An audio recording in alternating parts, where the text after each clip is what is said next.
Assalamualaikum warahmatullahi wabarakatuh. Kembali lagi dengan Bapak di pelajaran TIK. Di sini saya akan menjelaskan contoh-contoh contoh kerajinan bahan keras dari alami maupun buatan, ya. Di sini kita next. Oke, sebelum itu silakan kalian absennya Bapak tidak menggunakan Google Form, tapi menggunakan Edmodo berbentuk quiz, tapi tidak jadi penilaian, hanya hanya absen saja. Kita next. Berikut ini adalah beberapa contoh kerajinan yang terbuat dari bahan keras, yaitu ada lemari dari rotan, terus patung yang dicetak, kursi kayu jati, kalung dari bahan kerang, bingkai foto, cincin, emas, gong, angklung, uang logam dan meja. Nah, di sini patung cetak, ya. Patung cetak tuh bahannya itu bukan seperti batu, tapi menggunakan tanah liat, ya. Yang tanah liat, terus tanah liat itu kalau sudah dicetak baru dikeringkan, nah itu jadi kerajinan bahan keras. Terus kursi jati tidak hanya kursi jati saja, kayu jati tidak hanya kayu jati saja, terus banyak yang kayu-kayu yang mungkin kualitasnya lebih bagus, bukan lebih bagus, tapi bagus, tidak hanya kayu jati saja.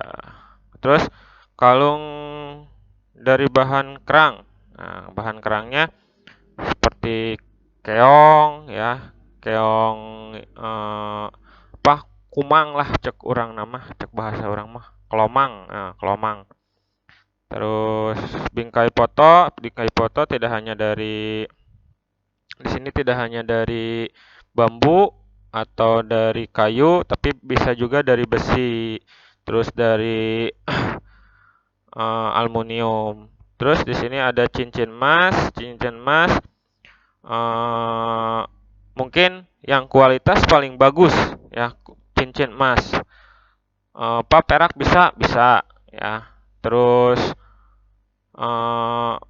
perak perunggu bisa nggak? Bisa, cuman kualitasnya mungkin tidak seindah yang di emas itu.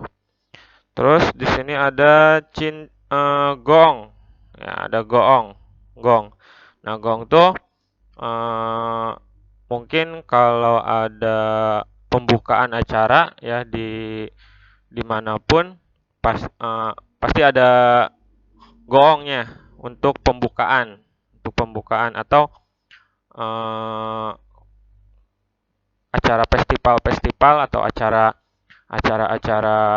mungkin menggunakan gendang, pasti ada goongnya. Terus angklung, ya, angklung tidak hanya diraut saja, tidak hanya dirautnya tidak dikira-kira, tapi harus pas. Kalau dikira-kira itu tidak akan adanya suara yang seperti musik, ya, menyerupai musik, atau tidak. Kalau di bahasa seninya do re mi fa sol la si do, ya. Kalau di not seninya, not musik, bukan seni, not musiknya do re mi fa sol la si do. Tapi kalau angklung tuh istilahnya bukan do re mi, apa gitu, lupa saya. Coba kalau yang tahu angklung selain bukan do re mi fa sol la si do, apalah pamila apalah gitu, pohon deui Bapak. Terus uang logam, terus meja. Oke, lanjut. Membuat rancangan. Nah, di sini kalian harus membuat rancangan. Rancangannya seperti apa?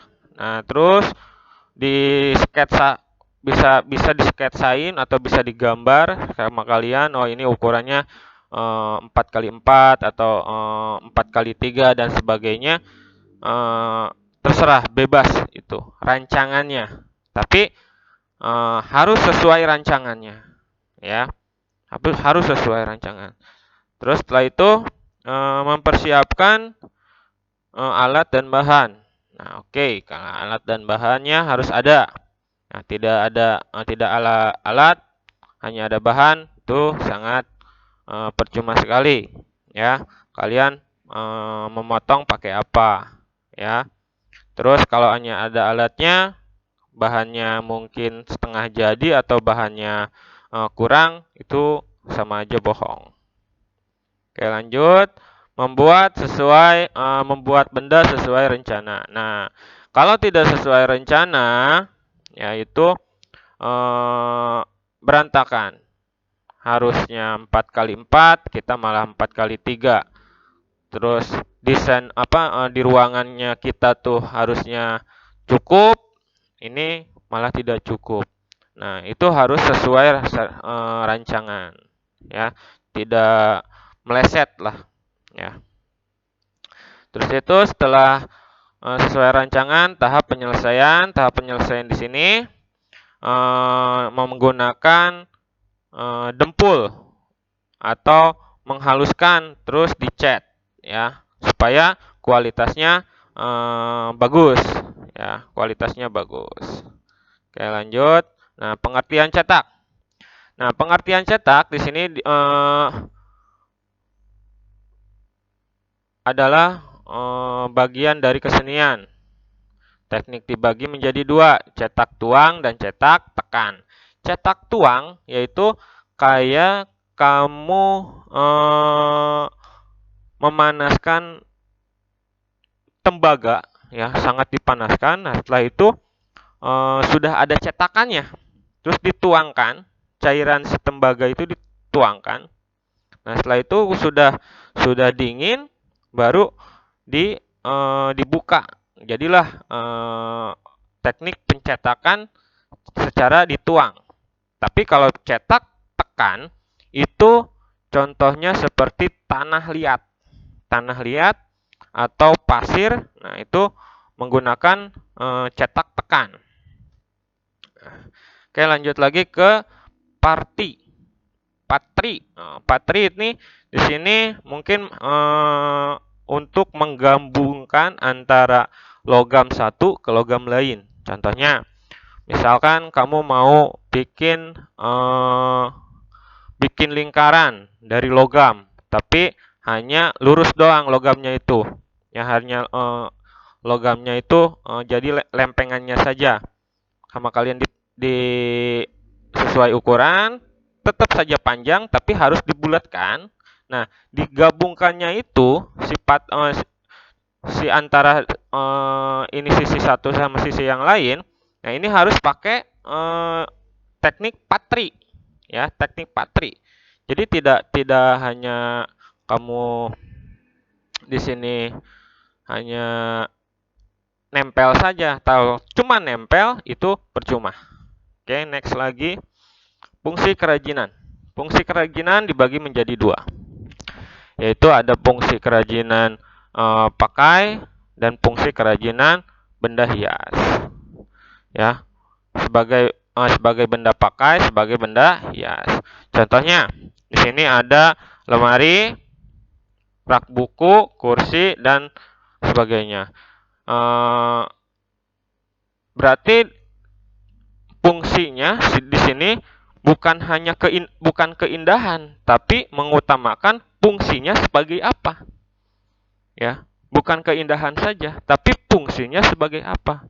Tapi kalau beda lagi, kalau fungsi beda lagi sebagai benda hiasan atau hias. Ini di sini fungsinya hanya untuk keindahannya saja. Itu. Bila mana tidak dimengerti, kalian boleh komen di bawah. Oke. Terima kasih. Sekian. Jangan lupa absennya. Terus yang tidak punya HP atau tidak punya alat komunikasi atau kuota, silahkan Anda atau silahkan temannya dikasih tahu terus ke sekolah temannya yang tidak punya HP, ya, yang tidak punya HP. Nanti saya kasih tugas di sini.